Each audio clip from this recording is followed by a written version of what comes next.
বাজিয়ে খাচ্ছি স্যার, বাজি যদি বাজাতাম তাহলে হলো এতক্ষণ পোস্টমর্টমে যাওয়া হতো।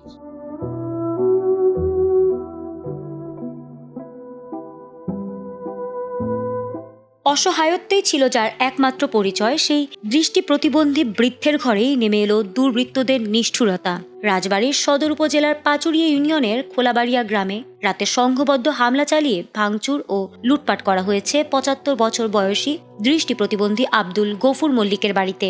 এ ঘটনা এলাকায় চাঞ্চল্যের সৃষ্টি হয়েছে। আসে আসে কি সব বাজি ঘরের তো বাজি, আমরা গাঁজা খাই ফেলনি আর ফাও টাকা খাস। রাজবাড়ির এই দৃষ্টি প্রতিবন্ধী বৃদ্ধ তার ঘরটি পেয়েছিলেন মানবিক সহায়তার প্রতীক হিসেবে। সেই ঘরেই ঘটেছে নির্মম হামলা ও লুটপাট। বিএনপি চেয়ারপারসন তারেক রহমানের পক্ষ থেকে আর্থিক সহায়তায় নির্মিত ওই বসতঘরে দুর্বৃত্তদের হানায় নগদ অর্থ লুট ও ব্যাপক ভাঙচুরের ঘটনা এলাকায় আলোচনার জন্ম দিয়েছে। পুলিশ ও স্থানীয় সূত্র জানিয়েছে, বৃহস্পতিবার রাতে দেশি অস্ত্রসহ কয়েকজন দুর্বৃত্ত গফুর মল্লিকের বাড়িতে প্রবেশ করে টিনের বেড়া ও দরজা ভেঙে ঘরে ঢুকে পড়ে। এ সময় তারা ঘরের আসবাবপত্র তছনছ করে এবং ঘরে রাখা ৫৫,০০০ টাকা লুট করে নিয়ে যায়। আতঙ্কে পরিবারের সদস্যরা চিৎকার করলে আশেপাশের লোকজন এগিয়ে আসার আগেই হামলাকারীরা পালিয়ে যায়।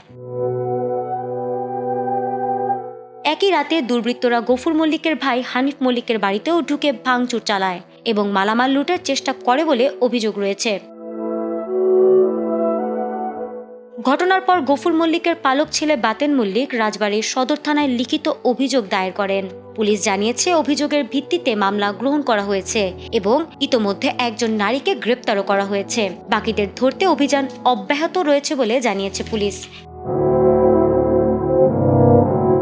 স্থানীয়দের ভাষ্য, গফুর মল্লিক দীর্ঘদিন ধরে বাস ও ট্রেনের নাড়ু বিক্রি করে জীবিকা নির্বাহ করতেন।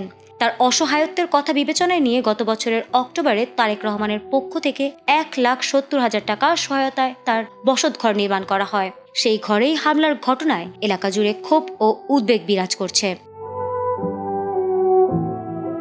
ফারহানা হক, এটিএন বাংলা।